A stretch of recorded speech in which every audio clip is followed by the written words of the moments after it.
اللہ تعالیٰ نے माफ़ करने का हुक्म नहीं दिया. आपको कोई गिल्ट कर नहीं सकता माफ़ करने के लिए, कोई भी नहीं.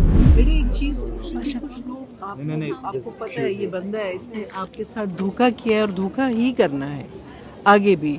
जी. एक बच्ची की शादी हुई है, उससे पहले बच्चे को छोड़ गया, जो उसका यूज कर सका उस औरत का, ना पैसा ना कुछ और, फिर भी वो माफ करे उसको जब उसको पता है आगे भी यही कुछ होगा. माफ़ करने का मतलब क्या है आंटी जी? तो यही पूछ रही हूँ ना.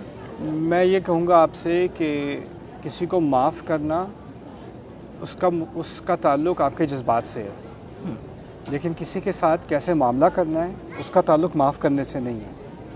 वो दो अलग अलग चीज़ें हैं. मैं आपको अपने ज़ाती एक बात बताता हूँ. मेरा एक मुलाजिम था, उसने मेरी कंपनी में काम करते हुए मुझसे बहुत ज़्यादा चोरी की. ठीक है, मुझे कोर्ट भी उसको ले जाना पड़ा. कोर्ट ले जाने के बाद केस में जीता, पैसे रिकवर हुए, सब कुछ हुआ. बाद में वो बहुत शर्मिंदा था. आके उसने मुझसे माफ़ी मांगी. मैंने कहा हाँ मेरे भाई हो तुम, माफ़ किया मैंने. काम नहीं करोगे मेरे लिए कभी तुम, ना मैं तुम्हारे साथ कभी काम करूँगा, लेकिन अगर तुम्हें कभी किसी चीज़ की ज़रूरत हो, तुम्हें कुछ चाहिए हो या कोई एडवाइस, जैसे मैं तुम्हारा पहले भाई था वैसे अब भी भाई हूँ, लेकिन एक लाइन मैंने ड्रॉ कर दी, इस मामले में तुम काबिल एतबार नहीं हो, उस चीज़ में तुम आउट हो. नहीं, लेकिन जैसे बच्ची को वीज़े के लिए आपने यूज़ कर लिया, औलाद से पहले आप भाग गए, चले गए, ये हुआ वो हुआ, फिर कभी आपका टाइम आया, आपको कोई ज़रूरत पड़ गई तो आप सोचे मैं माफ़ी मांग लूं. नहीं, वो तो मैंने कहा ना, मेरा फार्मूला आप इस्तेमाल ना करें ना. नहीं तो मतलब अगर आप माफ़ नहीं करते तो आप गुनाहगार तो नहीं हैं. नहीं, किसने कहा? अल्लाह, मैंने बताया था ना कि अल्लाह ताला ने माफ़ करने का हुक्म नहीं दिया. आपको कोई गिल्ट कर नहीं सकता माफ़ करने के लिए, कोई भी नहीं. याकूब अलैहिस्सलाम नबी होने के बावजूद जब उनके बेटों ने उनसे कहा कि हमें हमारे लिए दुआ करें इस्तिग़फ़ार की, कितने 30 साल 35 साल 25 साल हमें नहीं मालूम कितने साल उन्होंने उनको टॉर्चर किया है. उनको पागल का है. एक नबी को उनकी औलाद ने, नबी जानते हुए कि नबी उनको पागल का है, अपने बच्चों को उनका मजाक उड़ाना सिखाया है. वो दादा थे और उनके पोते उनका मजाक, पोते पोतियाँ उनका मजाक उड़ाते थे, उनकी बहुएं उनका मजाक उड़ाती थी. लौला अन तुफन्निदून. और फिर आखिर में आके कहते हैं कि जी हमें हमारे लिए इस्तिग़फ़ार करें. तो वो क्या कहते हैं? सौफ़ा अस्तग़फ़िरु लकुम रब्बी, अभी नहीं बाद में करूँगा. अभी दिल नहीं मान रहा. वो नबी होते हुए भी अभी दिल नहीं मान रहा.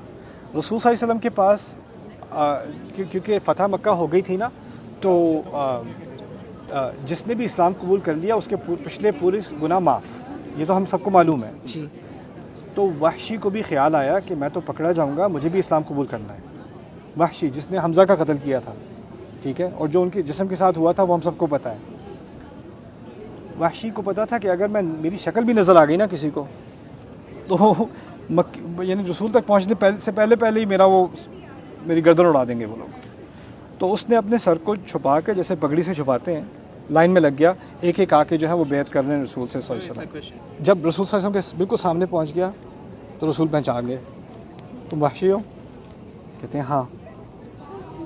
कहते हैं कैसे मारा था उन्हें, बताओ मुझे. वो घबरा गए, क्या पूछ लिया? नहीं बताओ मुझे. बताया, इस्लाम कबूल कर लिया. इस्लाम कबूल किया. रसूल सल्लल्लाहु अलैहि वसल्लम कहते हैं कि जो कुछ हुआ वो अल्लाह ने माफ़ किया, लेकिन मैं तुम्हारी शक्ल नहीं देख सकता. वो कहीं दूर जाके कहीं मुकीम हुए हो, क्योंकि रसूल सल्लल्लाहु अलैहि वसल्लम रसूल होने के बावजूद फिर भी इंसान तो है ना, उनके जज्बात तो हैं ना. तो माफ़ करने की हुदूद होती हैं, और फिर उसके अलावा माफ़ करना लाजमी नहीं है. कोई आपको कंपेल नहीं कर सकता कि आप माफ़ करो, ऐसा नहीं है. अल्लाह ने ऑफ़र दी है कि अगर करोगे तो ये होगा ये होगा, लेकिन जो करने में भी चांस है कि दोबारा वही कुछ होगा ना, तो फिर जो काबिल एतबार नहीं है वो नहीं है. नहीं है. वो कहते हैं ना कि मोमेंट कभी भी एक ही उससे नहीं डसा जाता. बिल्कुल. माफ़ करना और हथियार डालना दो अलग बातें होती हैं. बहुत चलें जी, शुक्रिया. ओके.